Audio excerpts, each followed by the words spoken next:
I've got no authority to do this. None whatsoever.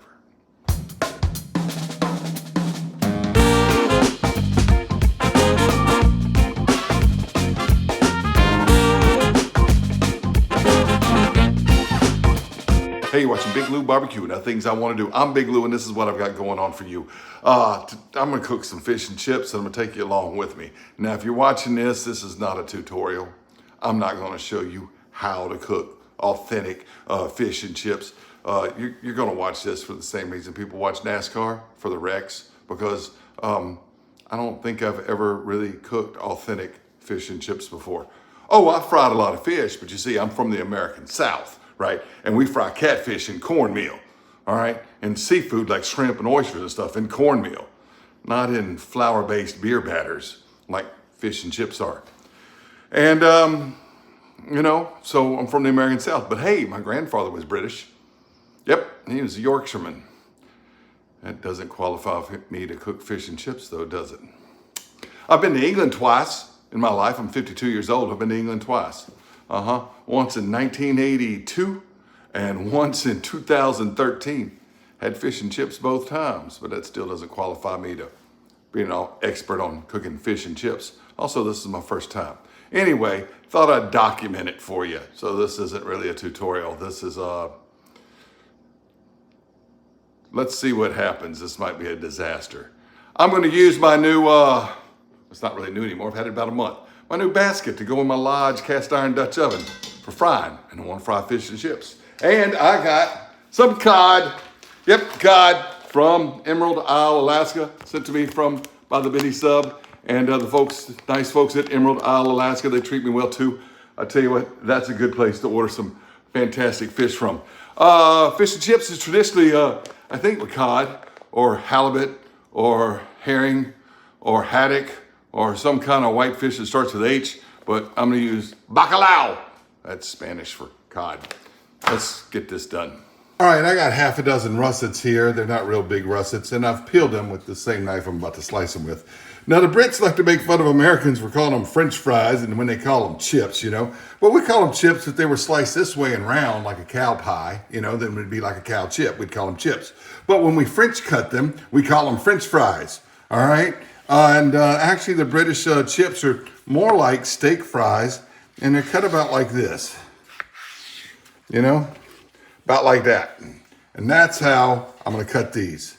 So just like that, I'm gonna cut all 6 of them, and I'm gonna put them into a bowl of cold water so we can start rinsing some of the starch off, because these are russets and you're supposed to use some kind of yellow potato that doesn't have as much starch in it or something.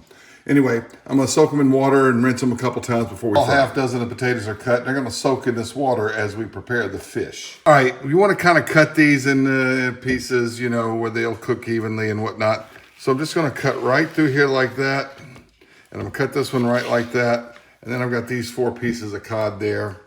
These 2 that have the tail piece, I'm just gonna cut the tail piece off and call that a piece. Like that. And then I'm gonna go ahead and just cut this one like that. Use those pieces that way.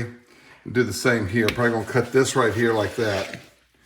And then I may cut that again. Yeah, I am. I'm gonna cut that again like this. All right, so I got pieces like that. And then cut the tail piece off. So it's about like that, it's kind of thin, you know. And then cut this probably just in 3 shanks like that.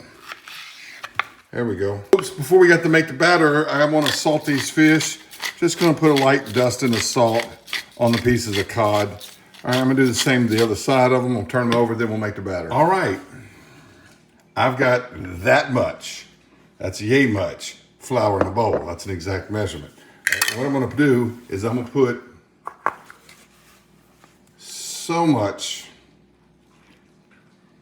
baking powder in it. Yep. And now I'll put in beer. Now, I figured out how to use a British brand of beer, but I really couldn't find one at my local country supermarket thing. But I found this one that said it's a Scotch style ale. So I figured, you know, hey, Scotland is like in the, you know, on Britannia, you know, in the UK or something. So that's close enough. You're gonna get canceled. Why? Why am I You like just that? made a lot of people mad. It's not Irish. I almost bought Guinness. The British That don't would've get been really bad. The British don't get along with the Irish at all. They get along with Scots better than they do the Irish. All right, got to make it thinner. That's good. Like I said, I'm not much of a beer drinker, so what I don't have. And I'm just going to mix this up until it's thin. Get out of there.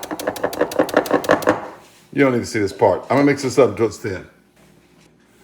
Okay, I figured out how to get most of that flour out of the middle there and get this all kind of mixed up, and it's thick enough to stay on the fish. And you know what? It took almost that whole beer. How about that? That much flour, took 12 ounces of beer. Okay, I've rinsed these off several times, and I'm gonna kind of dry them off with a paper towel before I put each one in there. Just kind of pat them dry. They don't have to be perfect. The oil is heating up. All right, looks like I'm gonna have to do these steak fries in 2 batches. All right, or AKA chips in 2 batches, because I am cooking inside and I do not want this oil to boil over. I will tell you, I am frying in corn oil because I'm used to frying fish in corn oil. However, real fish and chips are fried in lard or tallow. I do have enough lard to fry, but I don't feel like doing that inside. I'm using corn oil. All right, the chef alarm is right around 325. That's where we want to cook these fries for the, chips for the first batch. You let it drop down to about 300 or so. They're going to just kind of boil in oil right there, you know? And then they will come out. We're going to cool them off. We'll fry the fish. Then we'll put these back in there. This is the 3rd time I've shot this scene about pulling these out. All right, it's time to pull these out and put them up here. My mom has called 3 times. 3 times. I messed up the scene each time. All right, anyway, they need to come out. I could have pulled them out a little earlier than that. And this alarm needs to come on off of there. But anyway, I'm going to dump these out into this thing. And we're going to do the second batch the same way. I love my mom, but she's called 3 times.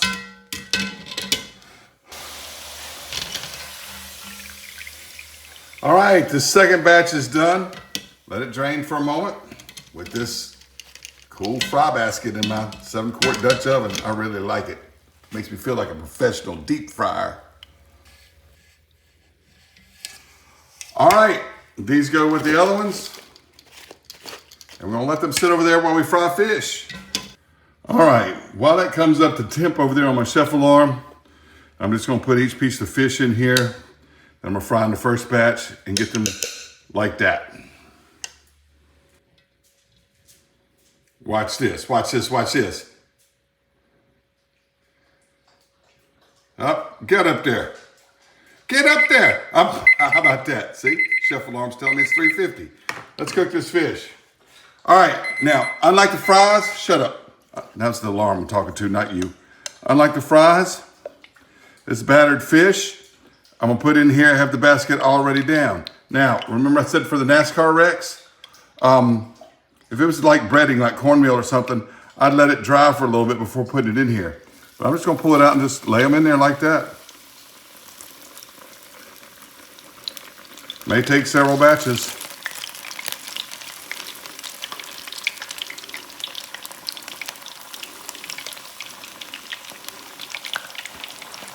Might can get 5 of them here. This one's kind of small right there. All right, let those cook. All right, I've checked the fish. It's ready to go. But remember, maybe I shouldn't have put it in there with the batter. Maybe I should have had more oil. Look at that. It's all fried to the bottom of the basket. I got to figure out how to get that out of there. We'll be back. Okay, I got them all loose, and then I flipped them over. What I did was I took a knife and I scraped the bottom and all the batter that was flowing through the bottom of the basket. And if I didn't have a basket, that wouldn't have been an issue, right? Because I'd have just laid it in there and it gone to the bottom of the pan. But the basket, the batter went through the basket. So that's not a good idea. Anyway, I'm gonna try to spoon some batter like an idiot and over this and then try to refry it. Told you, you're watching this for the rest. All right, let's see Big Lou do this dumb idea. I got some fish in there already.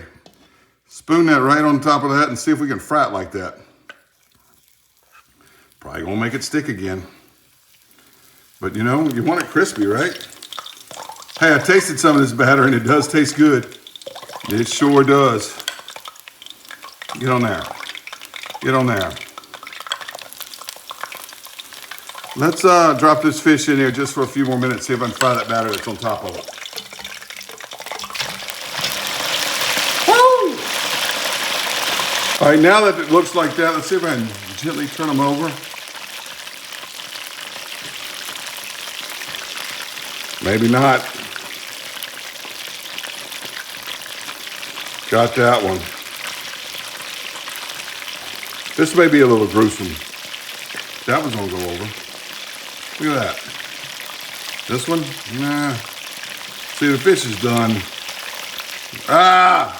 Told you, it's like watching NASCAR for the wrecks, baby, but I'm trying. All right, that's enough of this. The fish is cooked. I gotta try something different for the next batch. All right, you may hear the alarm beat. We're at 347, 348. What I'm gonna do this time to try to avoid that disaster is I'm gonna take the fish like this, okay? And I'm gonna just hold it above and let it just kind of fry a little bit. Maybe I need to have deeper oil or whatever. But I'm gonna try to get that batter cooked a bit before I let it down in one spot.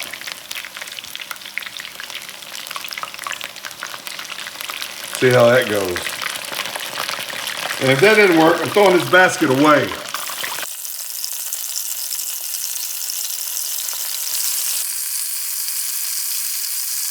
All right. This is done, but it sure does look ugly. You know the only piece in here that looks good? That first piece I put in. The other's all stuck. I'll figure out how to get them out. That's got no batter on it. I'm not even gonna try to spoon batter on top of it. I'll just eat it with a bite full of all this crispy mess. Would you just look at that hideousness? Looks like a pile up at turn 3 at the Tri-Oval at Talladega. I tell you what, that is awful. Absolutely awful. Me trying battered fish. I think it'd work if I didn't have the basket. All right, my alarm's about to tell me that it's back up to 350. When you hear it ding, now I'm going old school, no basket. Old school, no basket. It was at, there we go. Time to go in. See how this works.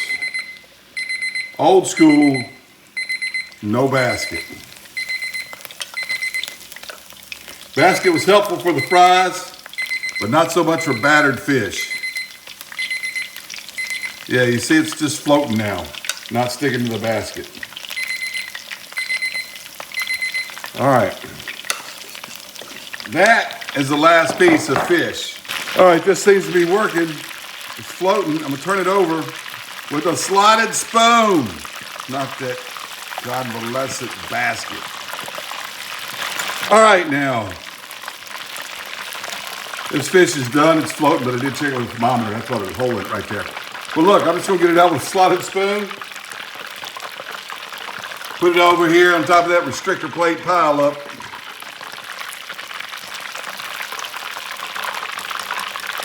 Note to self, use a lot more oil with the basket when using battered fish, or no basket at all, because this came out a whole lot better.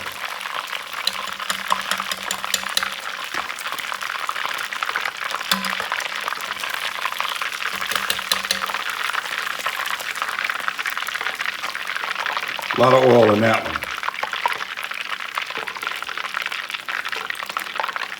All right, I'm gonna go back to the basket because we gotta put these fries back in. All right, the temp's at 365. Fries go back in. Gotta move my little thermometer out the way.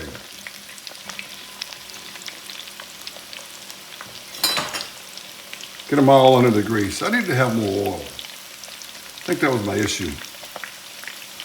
You know, you deep frying and you have a deep amount of oil in there, right? Those fries are gonna be crispy. I'm gonna do the second batch while you don't watch. We're gonna serve it like this. You watch the Southern boy who's used to breading his fish with cornmeal, you know, or fish fry, which is just fodder ground cornmeal.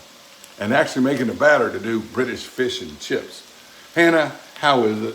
It's pretty good. I mean, it's not Mississippi catfish, but, you know, I don't really have any, like, authentically British food to compare it to. I haven't even had the stuff at, like, Universal for the Harry Potter whatever. So, I assume it's pretty good. I assume it's not as good as something you get on the English coastline. So, you know, but I like it. All right, well, this is, I think the kids got that pretty piece that I did in that second batch, but this is one where I spooned the batter on. You can see a different color on that side. All right, I'm gonna go ahead and dip it into the malt vinegar the way you're supposed to.